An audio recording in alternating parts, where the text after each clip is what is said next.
Hello, welcome to my channel, Inflightmuzik. My name is Ian, and today I want to go over how to avoid copyright strikes when you're using loops from sample loop kits. Okay, so the reason I'm making this video is because I think that there's a lot of beginners out there that are just dragging loops into their project and just adding drums.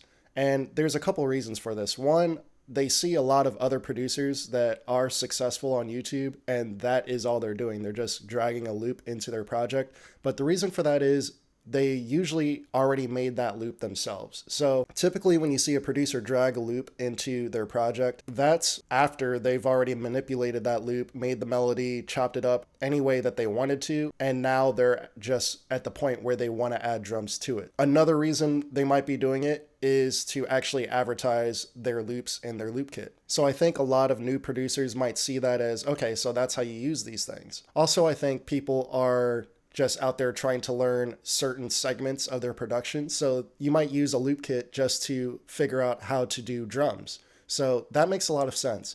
But once you get to the point where you decide that you want to post these on YouTube, where there's a such thing as content ID, the problem comes up when there's multiple producers using that same loop, which can very well happen, especially if the loop kit that you're using the loop from is a popular loop kit, which is very likely if it's a loop kit that you decided to buy. So at the end of the day, it's better for you if you are going to use a loop kit to at least use some of these techniques and to go even above and beyond with what I show you today. And also a good thing about this tutorial that I'm showing you right now, this isn't stuff that a lot of other producers are showing you, especially in the tutorials that I mentioned before where the producer is just dragging the loop and adding their drums to it. So there are a lot of tutorials out there that tell you how to make your own loops. I actually have a tutorial like that as well, but I think what I'm about to show you today is a lot more powerful than that. Here I'm going to use this Lifestyle Nemo loop kit. It's a loop kit that I won from Lifestyle Did It. I talked about this in another video, but I ended up winning this loop kit through that beat critique. It's the only loop kit that I own. But eventually I am going to make my own loop kits. I'll have those available here for you guys soon. But until then, I'm just going to go ahead and drag one of these loops into the project. It has everything labeled with BPM. This one in particular is 130. But if you're messing with a loop that doesn't have the BPM, you can always go to detect tempo, and then you would choose one of these ranges where you think the tempo is at, and you would get a pretty good guess just by playing the loop and tapping along with the beat. And then you'll get a rough estimate of what that tempo is. And then from there, you could enter in that range with detect tempo. Fit to tempo is the same thing, except it will actually fit that tempo to your project. Knowing that this is 130, I'm going to go ahead and change the project tempo to 130. There's two things that I want you to pay attention to in this top left corner of the playlist. 0 point crossing. This allows you to make chops and slices in your loop without having as many pops and clicks. And then stretch will allow you to manipulate the ends of the sample and drag this out. Without this selected, I can't actually drag out the sample itself. But if you select stretch, I could actually stretch this out to 8 bars. Now let's take a listen to that. So now that clip is in halftime. But you might be thinking to yourself, that's not the same halftime that I hear in gross beat. So when you're using gross beat will actually halftime your loop, but it will also pitch it down 12 semitones. So there's a couple advantages of using this technique inside of your playlist versus gross beat. And one is that you can actually maintain whatever pitch that you want when you halftime this. So I could actually go into this waveform and change the pitch to whatever I want. So if I wanted the actual gross beat effect, I would change this down all the way down to go down an octave. Now you'll recognize this sound from gross beat.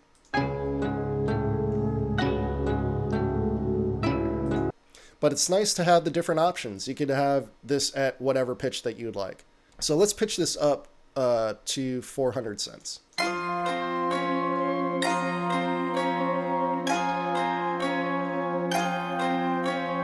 Now, another thing that I want to do, I want to actually increase this tempo. So let's bring this up to 145, and now let's play it.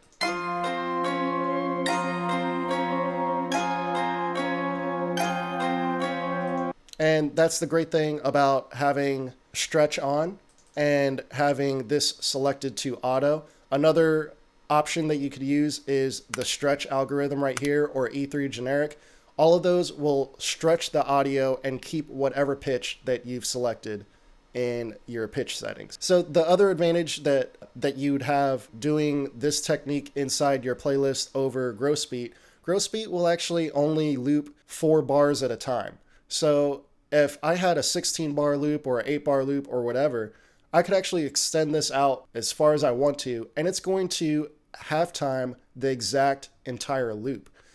Versus with gross beat, it's gonna chop this up into 4 bar segments and just loop that. So if you spent time actually creating a loop at any particular length, you're going to lose a lot of that information with gross beat, which can be a cool thing. But if I wanted to, all you would have to do is just chop this up into 4 bar segments, and then you would have the exact gross beat effect. So in the instances where you made an actual 8 bar loop and extend that out to 16 bars, you would be able to halftime that 8 bar loop. But in gross beat, it wouldn't get halftimed. It would only halftime the 4 bar section over and over again. That's actually why the plugin by Cable Guy's halftime is more popular than gross beat at the moment in terms of using halftime. So you'll see a lot of producers that own both plugins, gross beat and halftime, and they'll load up halftime over gross beat if that's the effect that they're going for. And that's because, so you could see in halftime, there's actual different timing segments that you could do, 1/16 all the way up to 8 bars. So that's why halftime has an advantage of the actual halftime effect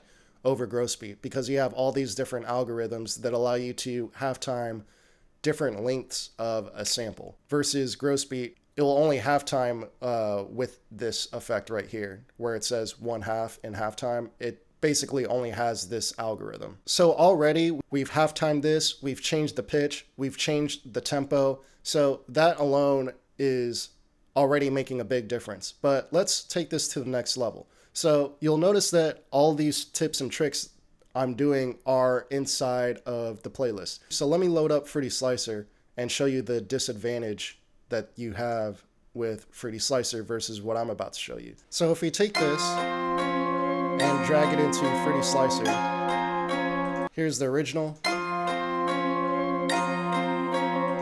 and here's Fruity Slicer. It will basically just take the original loop and throw it in there. So if you did any manipulation to this WAV file and you actually liked what you have done, Fruity Slicer will not recognize it. So the fact that we stretched that out by 8 bars, that's not recognized. The fact that we pitched it up by 4 semitones, that's not recognized. So we lose both of those elements within the slicer. One option that you would have is to just use Fruity Slicer beforehand, and you would switch this over to beat, which is what most people normally do. And you would go into the piano roll and you would adjust these slices to the order that you would like these slices to play in the playlist. And then you would go ahead and halftime that, or export that as a WAV file, and then you could stretch that out if you'd like. But here's an even better alternative, and it's even quicker than using Fruity Slicer. One thing that people don't talk about is going into this WAV file right here by clicking this waveform icon and selecting chop. And we could do time-based chopping, repeating chopping, marching, patterns, complex. I actually have a lot of success with complex. I'm going to show you some of those, but if you wanted basic time-based chopping, chopping beats. So now you have the 16 slices that you would normally have when you select chop beat inside of Fruity Slicer. But as you can see, it would be really hard for you to actually move all these around and rearrange them. So Fruity Slicer would actually be a lot better with that. But what I want to show you first, there is a workaround around that, because there's certain things that you could do faster in here versus Fruity Slicer. So what we're going to do is actually go into chop and complex, and I'm going to show you these different stutter effects that this chop section has inside of the playlist.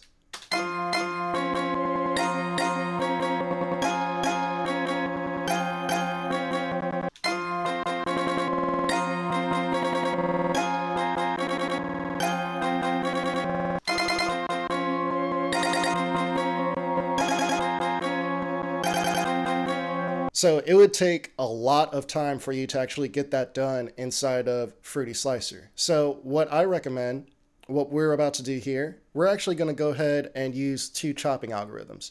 We're going to go ahead and chop in bars, and then we're just going to rearrange these bars a little bit.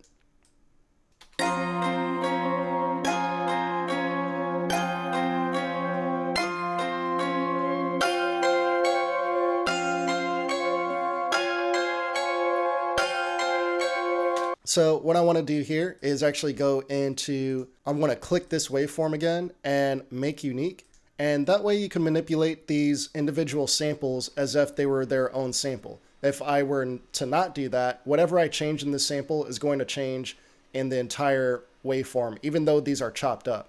But now this is literally its own waveform. As you can see, it actually made a new copy right here. So now I could go into here and reverse this sample. So without make unique, all of these would get reversed. But now I just have this one reversed.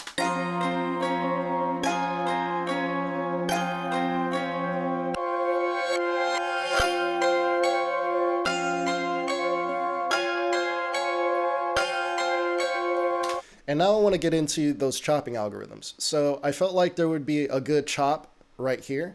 So I'm going to go here, chop, complex, stutter 2, and now let's take a listen.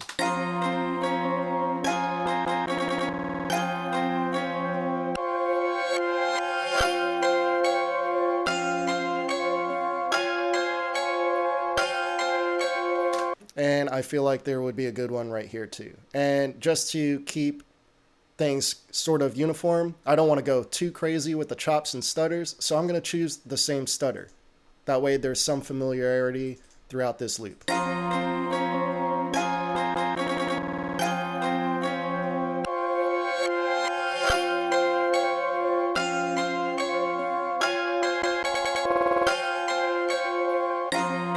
So there we go. So now from here, we could actually go ahead and consolidate this as one new loop. So what I'm going to hit is Control, Alt, and C. And then I'm going to hit Start. Pay attention to the settings that I have here. And now we have a whole new loop. And FL Studio did us a favor by muting all of this, the original loop. And now we could just play this new loop that we have.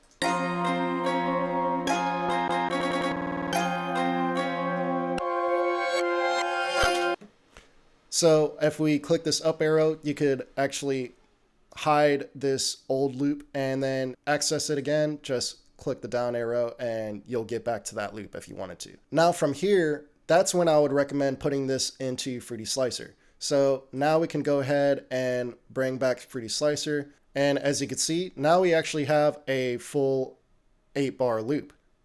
And let's, instead of the 4-bar loop and the original pitch and all of that we had when we dragged in that sample originally. And it's because FL Studio is treating this like a brand new sample. So let's go ahead and go in here and change this to beat. And now we have really easy samples that we can manipulate inside of Fruity Slicer. So we've done so many extra steps to the point where Fruity Slicer is actually going to be a lot more valuable to us than what we had if we were to just drag the loop directly into Fruity Slicer from step 1. Now let's see if we could rearrange this even more. So I like these little reverse sections, but it would be cool to incorporate them into some of these sections. So what I'm going to do here, I'm actually going to go ahead and highlight this, shift this up,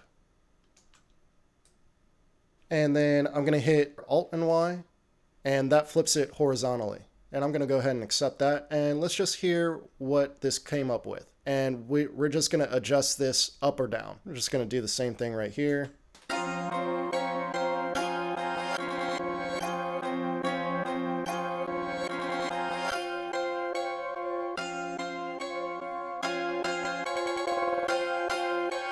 All right, so in this area, I feel like it's getting a little too complicated, so let's go ahead and edit some of this.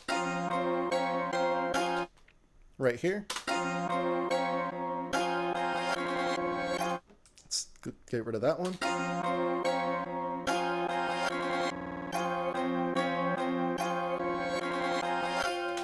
Let's get rid of that one.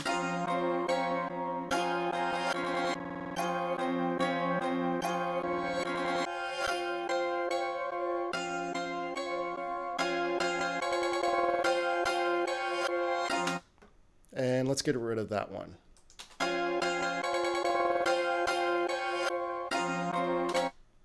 Let's do the opposite. Undo that and see if this is better.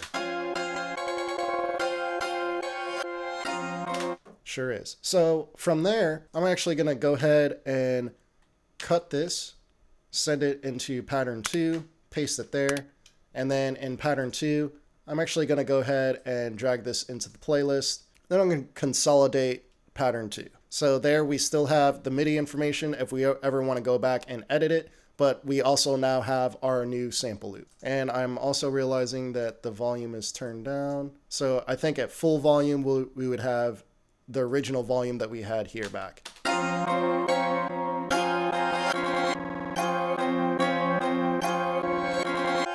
And sure enough, that is the case. So what I want to do, which might be a little weird, I'm not even sure what this is going to end up sounding like, but I'm going to go ahead and make another copy of this. All I did was just hold shift and I just dragged that over. And now I'm going to make this one unique, make unique. So now I have 2 copies of this, and I'm just going to go ahead and reverse this entire sample. And then I'm going to go ahead and chop this up into bars. And now I'm just going to reverse the order of all of these samples. And now let's take a listen to what this sounds like. And I'm going to delete that one.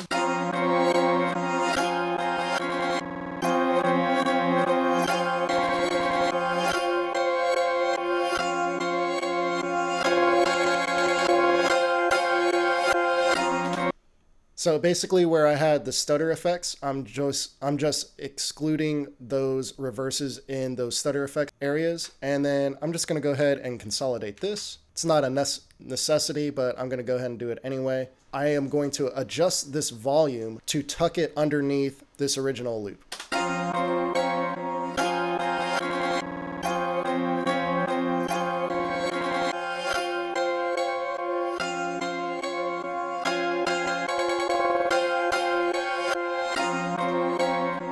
So without it, with it, just adds a little bit of extra texture. That's all we were looking for right there. So from there, let's just compare what we have right now to the original loop. One thing that FL Studio does when you edit one of their loops or one of the loops from this browser, if I were to drag this back in, it's going to have all these changes that we made to that loop. So what I went ahead and did was make a copy of that loop. So here's the original loop. And let's adjust the tempo down to 130.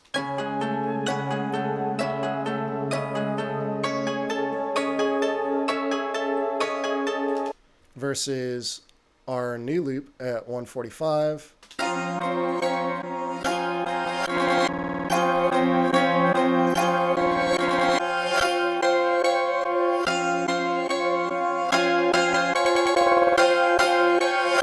But yeah, overall, that gives you a really good idea of what you could do inside of this playlist before you start messing around with Fruity Slicer or getting into any effects or even touching gross beat. So there's just a lot of advantages of using these tools inside of FL Studio's playlist. And I definitely recommend you go into these chop settings and mess around with all these because they are definitely useful. Especially, like I said, especially this complex mode. Pattern mode's pretty good too. Marching has some pretty interesting effects. Repeating, all of them are pretty good. So definitely check them out. From here, this is where it would get really crazy sending this into a mixer and start adding things like distortion, saturation, maybe compression if you wanted to, wave shaping, EQ, of course, reverbs, delays, especially if you automate the reverbs and delays. But I think these techniques that I showed you are enough to change the loop to really make it your own and to feel more confident about posting that on social media and not worry about getting hit with a content ID strike or anything like that from other people that also use that loop. So if you liked the video, give it a thumbs up, subscribe if you haven't already, and leave me a comment down below if you have any questions at all. I'll see you guys in the next one. Peace.